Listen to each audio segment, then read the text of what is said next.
Not that kind of magic herb. Get your mind out of the... Even though 420 is coming up. Good grief. Anyway.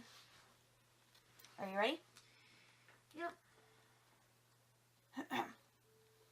Once upon a time, there lived in Vietnam a prosperous farmer called Li Tong, who was quite extraordinarily mean. Woe to the stranger who knocked on his door asking for help. Farmer Li Thong would curse and swear and unleash his savage dogs to chase him off his property. Everyone in the village was afraid of this cruel man. The old people said that he was so unfeeling his heart might have been carved out of a lump of rock. One summer, a terrible drought came to the village where Li Thong lived. The rice harvest failed. There was nothing for sale in the market. No cabbages, chilies, marrows, bamboo shoots, bean sprouts, or bananas. All the plants had shriveled in the scorching sun. The people looked like walking skeletons. They had almost forgotten how it felt to have food in their stomachs. The poor had nothing to share, but there was one man in the village who had plenty of grain stored in his warehouse, Li Tong. Although everybody was aware of this, nobody dared to go and beg for help from such a heartless creature. Now, in this village, there lived a young man who was braver than most, called Ba Ko, which means the poor one. He volunteered to call Li Tong to tell them of their troubles. "It's no use," shouted one old woman. "That stingy fellow won't give away anything free. Don't we all know about Skinflint Li Tong? All our lives we have lived in that shadow of that greedy monster." Let my son go to him," pleaded Ba Ko's mother, hollow-faced with hunger. "Even monsters have hearts, and cruel people can change their mean ways. Confucius said, if you have faith, miracles can happen. I am sure the rich farmer will help when he knows that we are starving to death." The doubtful villagers reluctantly agreed to let him go. They knew that although Ba Ko was poor, he was clever and resourceful, and so they prayed that the gods in heaven would soften Li Tong's heart. Excuse me. Early one morning, Ba Ko climbed over the fence into Li Tong's garden and found a shady place under a beautiful carambola tree with a bird's nest in its branches. A carambola is a sweet sour fruit that's used for tarts.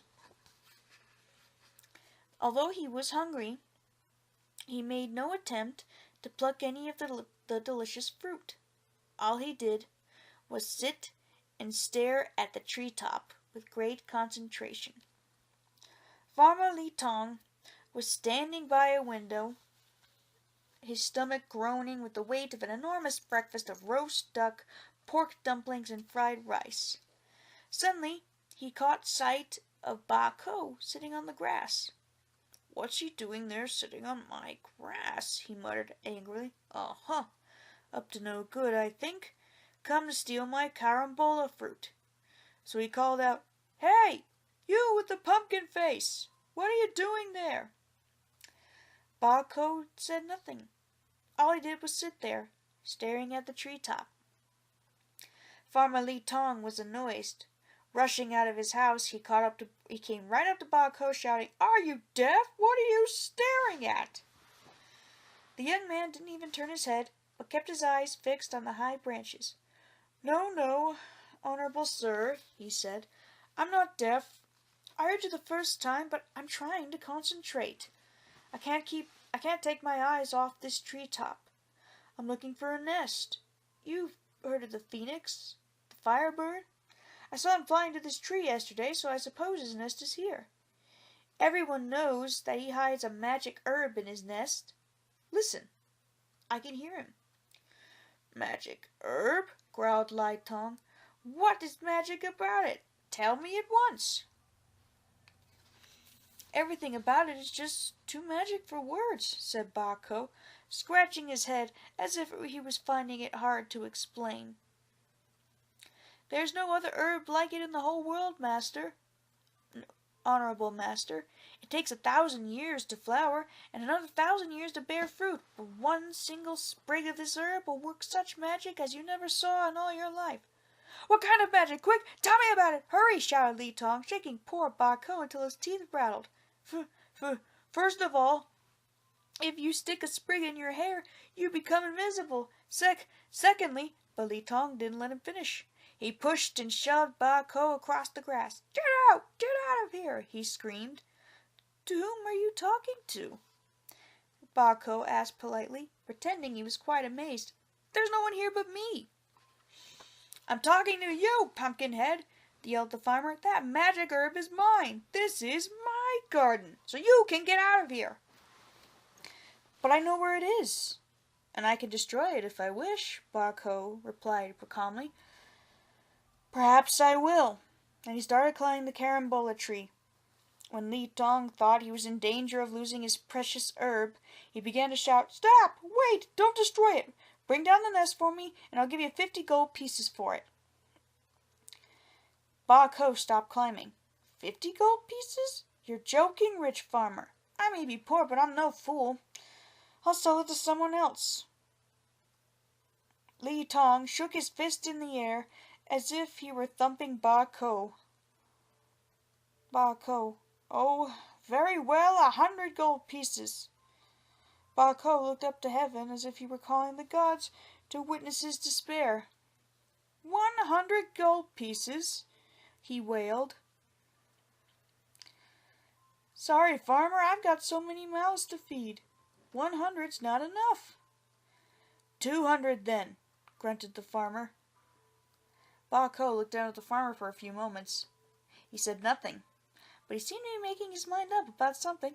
200, Pumpkinhead! Shrieked Li Tong. "No, farmer," said Ba Ko sorrowfully. "I don't want any money, but you can have the magic herb for 50 sacks of rice." Li Tong hummed and hawed, finally agreed to this exchange. Ba Ko took the nest down from the tree, handed it to Li Tong, and went to collect the 50 sacks of rice. Li Tong danced all the way home to his wife, the bird's nest tucked safely under his arm. His face wreathed in smile, he called out to her, "Oh, wife, dear wife, born under a lucky star. Guess what your clever husband has brought home for you." "How should I know, dear husband?" she laughed. "Have you tricked somebody again? Have you robbed someone of his land? Or stolen someone's buffalo?" Wrong, sweet wife, hee hee hee," Li Tong giggled. "I better tell you straight away, because you'll never guess. I managed to find the magic herb." His wife looked puzzled. "Magic herb? Never heard of it. What's it supposed to do, this magic herb, or not?" "Oh, beautiful but foolish one," her husband chided her gently. Have you truly never heard of the magic herb? He who acquires it holds the key to all riches." "Yes," his wife sounded suspicious. "And this is supposed to be it?" She inquired, suspiciously poking amongst the dry twigs and blades of grass in her husband's grasp. "Be careful! Don't be so clumsy, wife!" he called out angrily. "You might destroy it. We must first find out which part makes me invisible. Watch carefully. I'll put a bit in my hair." He stuck a twig in his hair. "Tell me, dear wife, can you see me or not?" "Well, do you not see me now?" His wife opened her eyes wide and stared straight at him. I can see you," she said, curling her lips scornfully. Farmer Li Tong stuck another sprig in his hair. "And now?" "I see you," she said, giving him a poke in his ribs. "Do you see me now?" "Oh, yes, I do. On and on it went, Li Tong sticking one bit of the nest, one after another in his hair, until his poor wife, weary of the whole thing, screamed, "I don't see a thing! Now leave me alone!"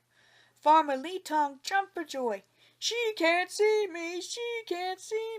I'm invisible!" shouted the foolish man, and he rushed out of the house and ran all the way into the next town.